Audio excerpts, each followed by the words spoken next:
நடுவர் அவர்களே, நீங்கள் ஸ்பீடாக பேசுவதிலே ஒரு ஜியோ 4G, சூடான கருத்துக்களை தருவதிலே நீங்கள் ஒரு வாட்ஸ்அப்,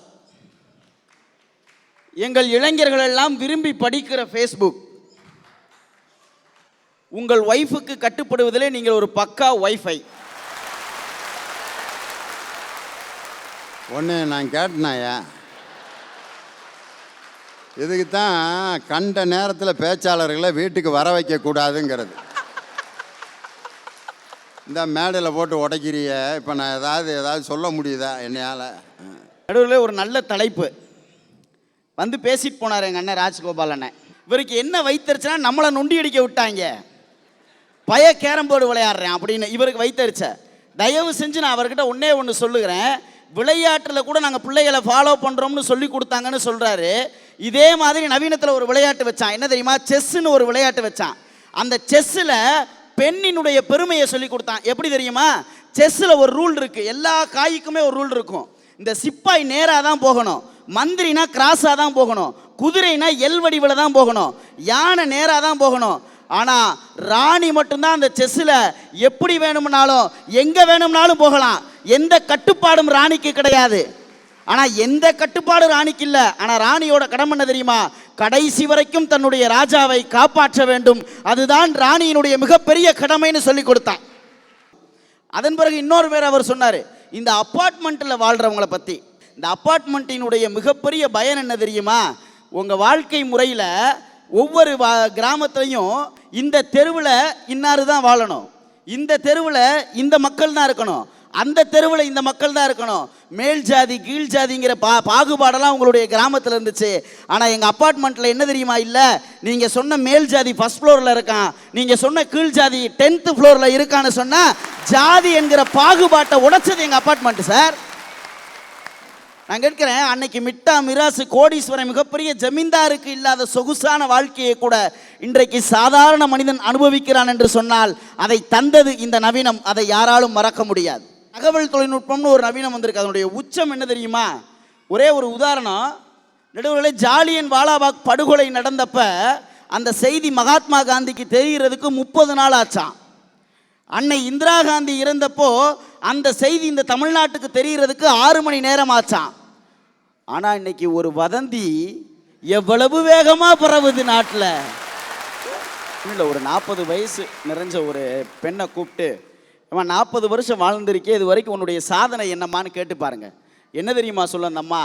ஒரு 1 லட்சம் இட்லி சுட்டிருப்பேங்க, ஒரு 10,000 கிலோ அரிசி ஆக்கி கொட்டியிருப்பேங்க, ஒரு 1.5 ஏக்கர் காய்கறியை அவிச்சே என் குடும்பத்துக்கு கொட்டியிருப்பேங்க. இதுதான் அந்த பெண்களினுடைய சாதனையாக இருக்கும். பெண்ணுங்கிறவ அடுப்பு கரைக்குள்ள மட்டும்தான் இருக்கணுங்கிறத உடைச்சு பெண்ணுக்கு முதல்ல அதுலேருந்து ஒரு ரிலீஃப் கொடுக்கணும் தான் இன்றைக்கி ஏகப்பட்ட மிஷினை கண்டுபிடிச்சான். அதில் இப்போ புதுசாக இன்னொரு மிஷின் கண்டுபிடிச்சான், டிஷ் வாஷருங்கிறான். பாத்திரத்தை பூரா அள்ளி போட்டால் அதுவே விளக்கி கழுவி சுடுதண்ணியில் வேற கழுவி கொடுத்துருது. இன்னைக்கு சுத்தத்தையும் சுகாதாரத்தையும் வச்சு இன்னைக்கு ஒரு நவீனத்தை கண்டுபிடிச்சி பெண்களினுடைய வாழ்க்கையை மாற்றினா நீங்கள் ஏன் அதை ஏற்றுக்க மாட்டீங்கன்னு தான் எங்களுடைய கேள்வி. இல்லை, யோசிச்சு பாருங்க, உங்களுடைய சிந்தனை எப்படி இருக்குது தெரியுமா? உங்களுடைய சிந்தனைக்கு எங்களுடைய சிந்தனைக்கு உள்ள வித்தியாசம் என்ன தெரியுமா? நாங்கள் செவ்வாய் கிரகத்துக்கு மனுஷனை எப்படி அனுப்பலாம்னு யோசிச்சுக்கிட்டு இருக்கோம். நீங்கள் செவ்வாய் தோஷம் இருக்கிற பிள்ளைக்கு கல்யாணம் பண்ணலாமா வேணாமான்னு யோசிச்சுக்கிட்டு இருக்கீங்க. செவ்வாயை நீங்கள் தோஷம்ங்கிறீங்க, நாங்கள் செவ்வாயை அடுத்து மக்கள் வாழப்போகிற தேசம் என்று சொல்லுகிறோம். இதுதான் உங்களுக்கும் எங்களுக்கும் இடையே உள்ள மிகப்பெரிய வேறுபாடு. எப்பயுமே ஒரு வார்த்தை நம்ம அடிக்கடி சொல்லுவோம், எல்லாத்தையும் ஒருத்தன் மேலேருந்து பார்த்துக்கிட்டு இருக்கான்னு. எல்லாத்தையும் ஒருத்தன் இன்னைக்கு மேலேருந்து பார்த்துக்கிட்டு தான் இருக்கான். எவன் தெரியுமா? நம்ம அனுப்பின சேட்டலைட்டு, செயற்கைக்கோள் எல்லாத்தையும் மேலேருந்து ஒருத்தன் பார்த்துக்கிட்டு தான் இருக்கான். இந்த வார்த்தையை கூட உண்மையாக்குனது எங்களோட நவீனம் தான். மழை வரணும்னா கழுதைக்கும் கழுதினுக்கும் கல்யாணம் பண்ணுற முறை இவங்க தான் வச்சுருக்கிறாங்க. நான் கேட்குறேன், இவங்களை பார்த்து கழுதைக்கும் எங்கள் தைரியம் இருந்தால் சிங்கத்துக்கும் கல்யாணம் பண்ணுங்க, இல்லை புளிக்கும் கல்யாணம் பண்ண வேண்டியதானே? புளிக்கும் கல்யாணம் பண்ணால் புளி பிடுங்கி வச்சிரும்னு தெரியும். கழுதைக்கும் கல்யாணம் பண்ணா மரம் வச்சாதான் மழை வருங்கிற சிந்தனையை உருவாக்குனது எங்களுடைய நவீனம் சார். நான் ஒன்று சொல்லுகிறேன், மகிழ்ச்சி எங்கே தெரியுமா இருக்குது? நவீன வாழ்க்கையில் தான் இருக்கிறது. ஆடி காற்றை நம்பி வாழ்க்கை நடத்துகிறவங்க நீங்கள், ஆடி காரில் ஏசி காற்றை போட்டு ஜாலியாக வாழ்கிறவங்க நாங்கள். மாதா பிதா குரு தெய்வம்னு சொன்னது நீங்கள், மாதா பிதா கூகுள் தெய்வம்னு மாற்றினது நாங்கள். நீராவியை வச்சு புட்டுக செய்யலான்னு கண்டுபிடிச்சது நீங்கள், அதே நீராவியை வச்சு இன்ஜின் செய்யலான்னு கண்டுபிடிச்சது நாங்கள். கண்ணப்பர் கண்ணை எடுத்து சிவனுக்கு வச்சாருன்னு கதை சொன்னது நீங்கள், கண்மாற்று அறுவை சிகிச்சையை செஞ்சு காட்டினது நாங்கள். என் அன்பிற்குரிய காதலியே, உனக்கு நான் என் இதயத்தை தருகிறேன்னு வெட்டி வசனம் பேசினது நீங்க, இதய மாற்று அறுவை சிகிச்சையை செஞ்சு முடிச்சது நாங்க. காசிக்கு போனாதாண்டா புள்ள பறக்கும்னு சொன்னது நீங்க, ஒரு ஊசியை போட்டாலே புள்ள பறக்கும்னு சொன்னது நாங்க. இல்லை, காலம் எப்படி மாறி இருக்கிறது, உங்களுடைய சிந்தனை இன்னும் எங்கே இருக்குது பாருங்க. நடுவர் அவர்களே, ஒரே ஒரு உதாரணத்தை சொல்லி நிறைவாக என்னுடைய பேச்சை முடிக்கிறேன். புறநானூற்று தாயை பற்றி நம்ம எல்லாரும் படிச்சிருப்போம். போருக்கு தன்னுடைய புருஷன் அனுப்புவா, அதன் பிறகு தன்னுடைய பிள்ளை அனுப்புவா, புருஷன் பிள்ளை எல்லாரும் இறந்து போவாங்க. அந்த தாய் போர்க்களத்தில் போய் பாப்பா தன்னுடைய பிள்ளைய. அவன் முதுகில் அம்பை வாங்கினானா இல்லை நெஞ்சில் அம்பை வாங்கினானான்னு. நெஞ்சில் வாங்கினாதான் பெருமைன்னு நினைப்பான் அந்த புறநானூற்று தாய். உங்களுடைய கதையும் உங்களுடைய பாரம்பரியமும் உங்களுடைய பண்பாடும் சொன்னது.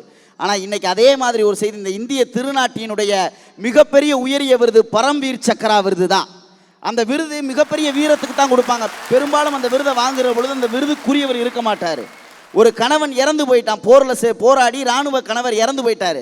அவருக்காக ஒரு மனைவி அந்த விருதை வாங்குறதுக்காக ஜனாதிபதி விழாவுக்கு போயிருக்கிறாங்க. விருது மேடையில் வாங்குகிற பொழுது ஜனாதிபதி கிட்ட யாரும் பேசக்கூடாது, இதுதான் அங்கே இருக்கிற புரோட்டோக்கால். ஆனால் அதையும் மீறி அந்த அம்மா அந்த ஜனாதிபதி கிட்ட பேசினாங்க. என்னுடைய நடுவர் பைலட்டாக இருந்து விமான படையில் இருந்து எதிரி நாட்டு கூட சண்டை போட்டு இறந்து போயிட்டாரு. நானும் பைலட்டு தான். என் கணவர் செய்த அதே வேலையை எனக்கு தாருங்கள், நானும் இந்த நாட்டிற்கு உழைக்க காத்திருக்கிறேன்னு ஒரு பொண்ணு சொன்னா.